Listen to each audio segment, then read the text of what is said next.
భారతీయ Janata party charisma పడిపోయింది. భారతీయ Janata party ఇక లేవ్వదు. ఇక గుజరాత్లో మేము గెలిచి చూపిస్తాం, అయోధ్యలో మిమ్మల్ని ఓడగొట్టినాం, అద్వానీ రథయాత్రకే ఇలా ఒక అదేమంటారు ఓటమి ఎదురైంది. అద్వానీ గారిని మనం ఇలా మళ్ళొకసారి ఓడించినాం. ఆ రాముడినే ప్రాణప్రతిష్ఠ చేసుకున్న నేల మీద మనం భాజపాను ఓడగొట్టినాం. ఇవాళ రాముడిని మేము ఓన్ చేసుకుంటున్నామా అని అన్నట్టు మాట్లాడడం ఎక్సెట్రా ఎక్సెట్రా కథనాలు మనం చాలా వింటున్నాం. వాళ్ళు రాముడిని ఓన్ చేసుకోలేరు. నేను ఇప్పుడు మళ్ళా ప్రవచనాలు చెప్పనికే తిరిగి రాలే. చిత్రగుప్త్ ప్రవచనాలు చెప్పే ఛానల్ కాదు. చిత్రగుప్త్ కేవలం పాలిటిక్స్ డిస్కస్ చేసే ఛానల్. నేను ఇలా కాంగ్రెస్ పార్టీని ఏమడుగుతున్నానంటే, ఈ స్లైడ్ అసలు నేను ముందే మాట్లాడేది ఉండే, అన్ఫార్చునేట్లీ నేను మర్చిపోయినా, నాకు గుర్తురాలే. గుర్తొచ్చినప్పుడు చెప్పడమే కరెక్ట్. కాబట్టి 3 రాష్ట్రాలల్లో మీ అస్తిత్వం ఏడవైందని అంటున్నా. అది కూడా మీరు పరిపాలించే రాష్ట్రాలల్లో కాంగ్రెస్ని అడుగుతున్నా. హిమాచల్ ప్రదేశ్, కర్ణాటక, తెలంగాణ మీ అస్తిత్వం ఏడ నాశనమైందని అడుగుతున్నా. వై? బికాస్ ఈ మాట నేను ఎందుకు అడుగుతున్నానంటే, మీరు ఇలా చీఫ్ మినిస్టర్, మన తెలంగాణ 2వ ముఖ్యమంత్రి గౌరవనీయులు పెద్దలు అనుముల రేవంత్ రెడ్డి గారు ఒక్కసారి కాదు కొన్ని వందల సార్లు ఎలక్షన్ టైంలో మాట్లాడిండు. మన 2024 లోక్సభ ఎలక్షన్స్లో, ఈ ఎలక్షన్లు నా 6 నెలల పరిపాలనలకు రిఫరెండం కావాలా. మళ్ళీ ఏం రిఫరెండం అయింది రేవంత్ అన్న?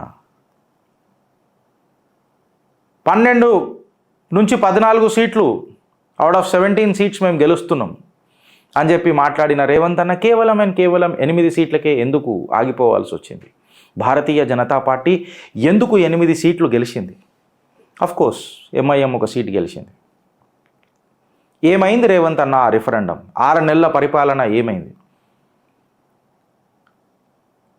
ఈ క్వశ్చన్స్ కాంగ్రెస్లా ఇక స్టార్ట్ కావాలా?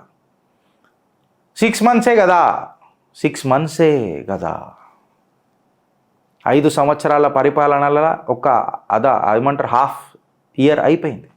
6 మంత్సే కదా కాదు, 6 మంత్స్ కదా. ఇది అర్థం చేసుకోవాలా. ఇప్పుడు ఈ రిఫరెండంని పాజిటివ్ తీసుకోవాలన్నా లేకపోతే నెగటివ్ తీసుకోవాలన్నా రేవంత్ అన్న? బికాస్ నేను నిన్ననే మాట్లాడిన, నిన్న అంటే మొన్న మాట్లాడిన, సోమవారం రోజు అనుకుంటా. రేవంత్ అన్న మీ 6 నెలల పరిపాలనలో తీసుకొని చూస్తే బస్సు స్కీము తప్ప ఇంకా ఏది కూడా ముంగటికి జరగలే. కేవలం బస్సే జరిగింది. ఆ బస్సుకే మీరు ఇంధనం పోసిరు. Of course beneficiaries are not happy. So ఈ రిఫరెండం మీకు పాజిటివ్ వైబ్ తెస్తుందా, నెగటివ్ వైబ్ తెస్తుందా? దయచేసి కాంగ్రెస్ శ్రేణులు, సింపథైజర్లు, విశ్లేషకకారులు, కాంగ్రెస్ కుటుంబం దీని మీద చర్చ జరగాల. ఈ రిఫరెండం ఏడికి దారితీస్తుందో ఆలోచించాలా. మార్క్ రాజకీయాలకు చెక్ పెట్టే దిశగా కాంగ్రెస్ అడుగులేస్తుందా? లేకపోతే బంగారు తెలంగాణ అని చెప్పి ధనిక రాష్ట్రాన్ని దరిద్ర రాష్ట్ర దిశకు తీసుకుపోయిన కేసీఆర్ అడుగుజాడలా నడుచుకుంటా మళ్ళా బంగారు తెలంగాణ అని చెప్పి మాకు మాట్లాడి ఇక బద్మాషుల తెలంగాణ మొదలెడతారా అని చెప్పి నేను ప్రశ్నిస్తున్నాను. బికాస్ బంగారు తెలంగాణ మాకు అవసరం లేదు. మాకు కావాల్సింది సౌభాగ్య తెలంగాణ. ఆ కాడికి వస్తే రిఫరెండం అని చెప్పిన మళ్ళా కాంగ్రెస్ పార్టీ రేవంత్ అన్న స్టేట్మెంట్ని ఎక్కడి దాకా తీసుకుంటుంది? అంటే ప్రజలు 6 నెలలనే వీళ్ళకు 8 సీట్లు ఘటాంచేసిర్రనంటే, సరే వీళ్ళు పెట్టుకున్న టార్గెట్ 12 అనుకుందాం అని లోవర్ సైడ్, 4 సీట్లు ఘటాంచి 4 సీట్లు ఇక్కడ భాజపాకి ఇచ్చిందంటే అర్థం చేసుకోవాలా. కాంగ్రెస్ వాళ్ళు ఖచ్చితంగా అర్థం చేసుకోవాలా.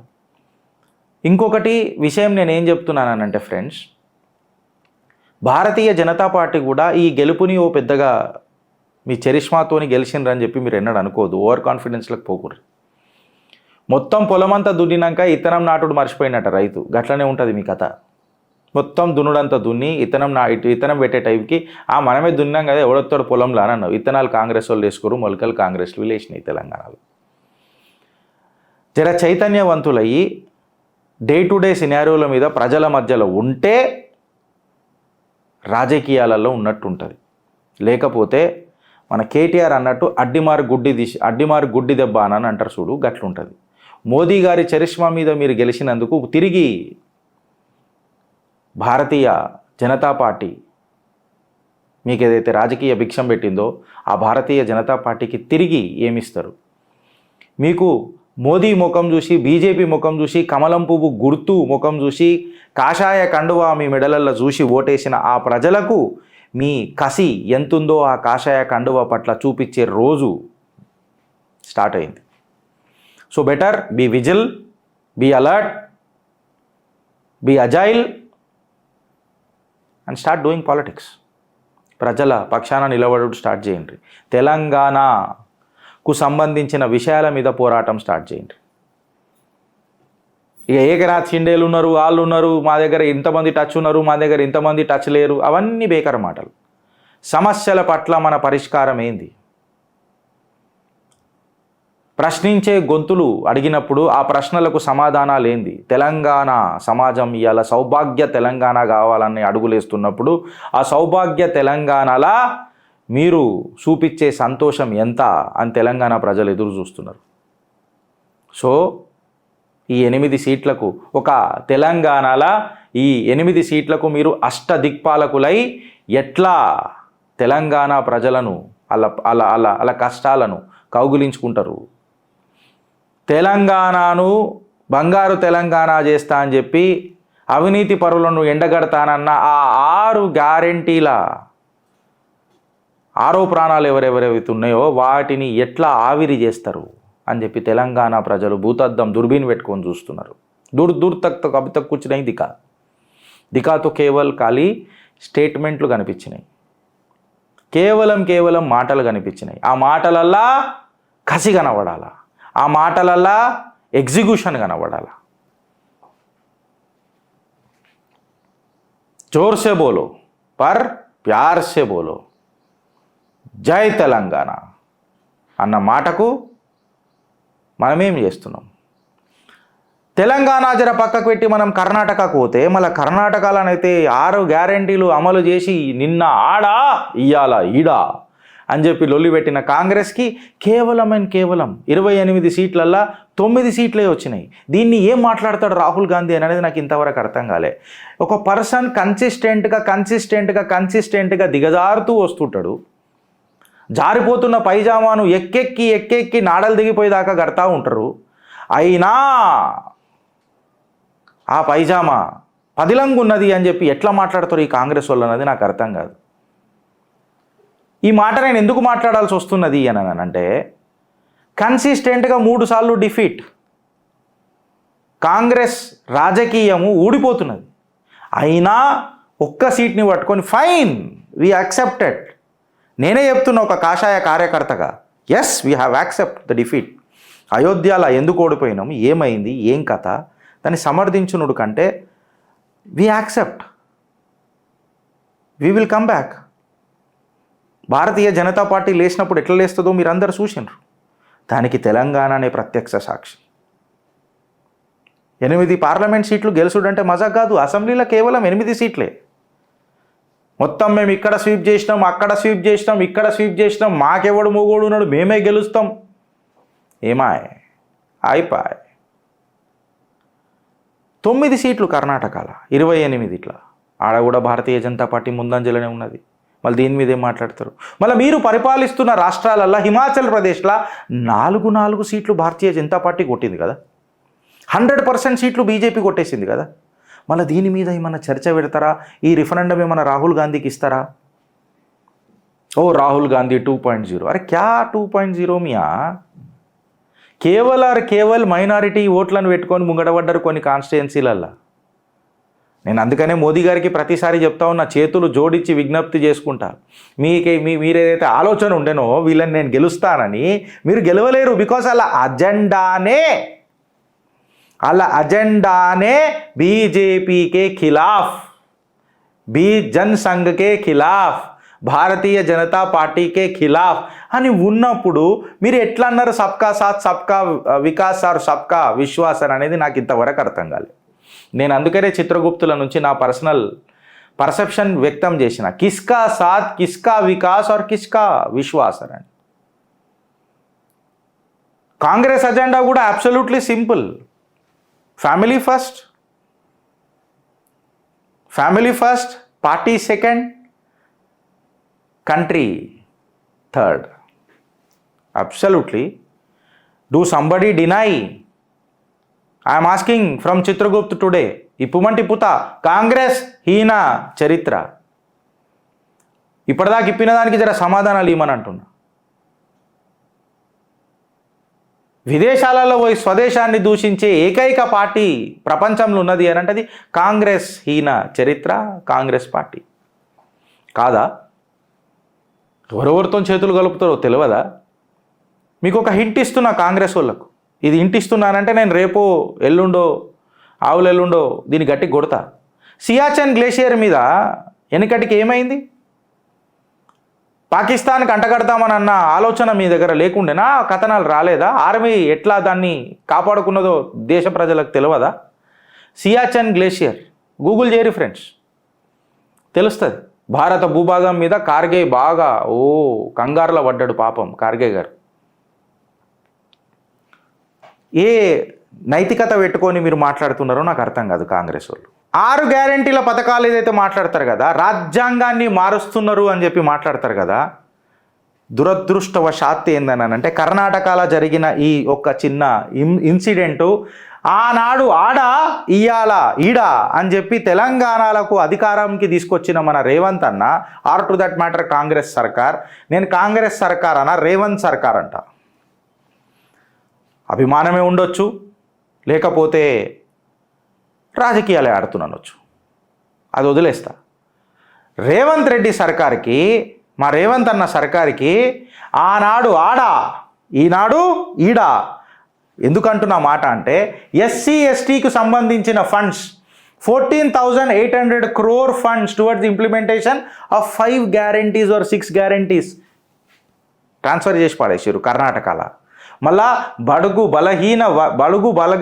బలహీన వర్గాలకు సంబంధించిన ఈ ఫండ్ని కాంగ్రెస్ మేనిఫెస్టోలో పెట్టిన 5 గ్యారంటీలకు దీన్ని ఉపయోగించారనంటే దళిత గిరిజన బడుగు బలహీన వర్గాలకు అన్యాయం చేసినట్ట కాదా రేవంత్ అన్నా అని అడుగుతున్నా.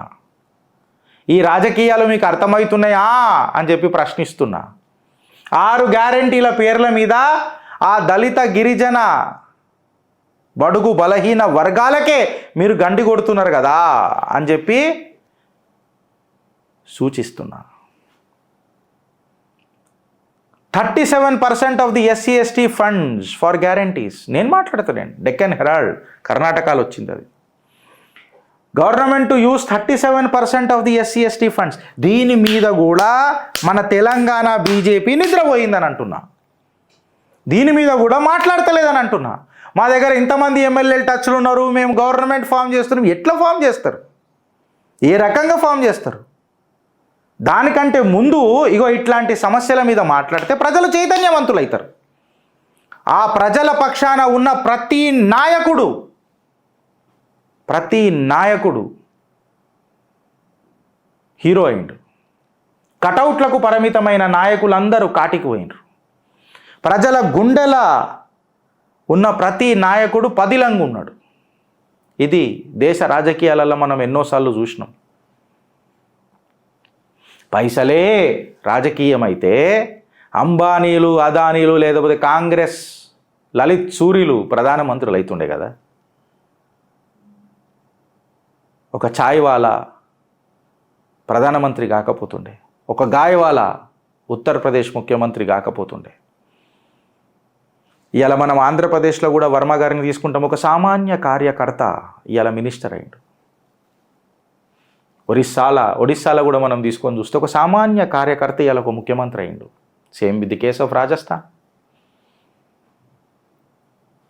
స్వయం కృషి,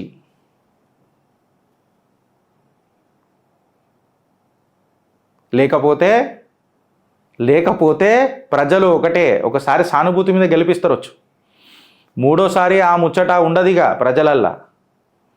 today's youth are living in the world of ఊకా. గూగుల్ చేసుకోరు ఊకా అంటే ఏందో, వియూసీకే. అన్ని చిత్రగుప్తులు చెప్తే టైం అవుతుంది, ల్యాగ్ అవుతుంది మళ్ళీ. కమింగ్ టు దిస్ పాయింట్, ఈ ముద్ద అసలు మన నిన్న ఆడ ఇవాళ ఈడ అని అంటే నిన్న ఆడ చేసిన కథ ఇవాళ తెలంగాణలో కూడా చేస్తారా చేయరా కాంగ్రెస్ వాళ్ళు? అలా నినాదమే చెప్తున్నా నేను. నిన్న ఆడ గెలిచినాం, ఇవాళ ఈడ గెలిచినాం, నిన్న ఆడ వేసినాం, ఇగో ఇవాళ ఈడ వేసినాం అని అంటే ఈ నిన్న ఆడ వేసిన కథలు ఈడ ఎత్తారు కదా తెలంగాణలో. ఈ ముచ్చట తీసుకోనికే చేతనైతలేదు భారతీయ జనతా పార్టీ నాయకులకు. అది ప్రాబ్లం నాకు. ఇక్కడ కార్యకర్తలు ఏమో గాయ గొత్తర పెట్టుకొని ట్విట్టర్లలో, ఫేస్బుక్లలో, ఇన్స్టాలలో ఇవో మా లెక్క దుకాణాలు పెట్టుకొని లొల్లి పెడతా ఉంటారు. కానీ నాయకులు మాత్రం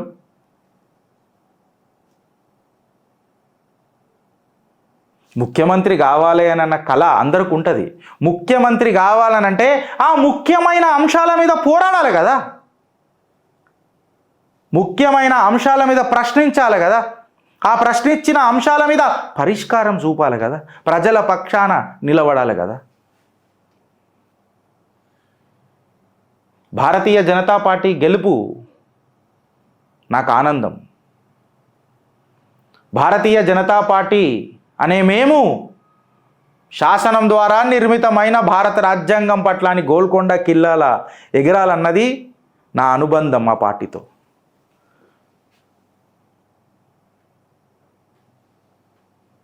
స్ట్రాటజీ ఆగదు, స్ట్రాటజీ మారుతుంటుంది. గోల్ రీచ్ కాదు, గోల్ మారుతుంటుంది. గోల్ కొట్టేసినాం కదా అని కూర్చోలేము.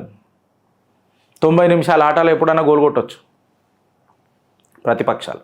7,800 కోట్లు గృహలక్ష్మికి ఇచ్చిరట, 70 కోట్లు భాగ్యలక్ష్మికి ఇచ్చిరట, 2,585 కోట్లు గృహజ్యోతి స్కీమ్కి పెట్టిరట, 448 కోట్లు అన్నభాగ్యకి పెట్టిరట, 2,187 కోట్లు డైరెక్ట్ బెనిఫిట్ ట్రాన్స్ఫర్ అన్నభాగ్య స్కీమ్కి కేటాయించిరట, 451 కోట్లు శక్తి స్కీమ్కి పెట్టిరట, 175 కోట్లు యువనిధికి ఇచ్చిరట. ఈడ ఏమి ఇచ్చిరు? నువ్వు యువనిధి లేదు, ఏం లేదు. రేవంత్ అన్న దళిత గిరిజన బడుగు బలహీన వర్గాల దండోరా అని చెప్పి ఆదిలాబాద్ డిస్టిక్లో దండోరా కొట్టినవే, ఇవాళ ఆ దండోరా కొట్టి ఇందు మూలంగా తెలియనిది ఏమనగా నిన్న ఆడ గెలిచి ఇవాళ ఈడ గెలిచి, నిన్న ఆడ ఎస్సీ ఎస్టీ ఫండ్లు దోసి ఇవాళ ఈడ ఎస్టీ ఫండ్లు దోసి మేము మా 6 గ్యారెంటీలు ఆవిరి కాకుండా కాపాడుకుంటామని చెప్తున్నా కానీ ప్రతిపక్షాలు సైలెంట్గా కూర్చున్నారు. అది మీ అదృష్టమే రేవంత్ అన్న. కాకపోతే చిత్రగుప్త మిమ్మల్ని చైతన్యం చేస్తుంది ఫ్రెండ్స్. ఆలోచిస్తారా లేక అనుభవిస్తారా?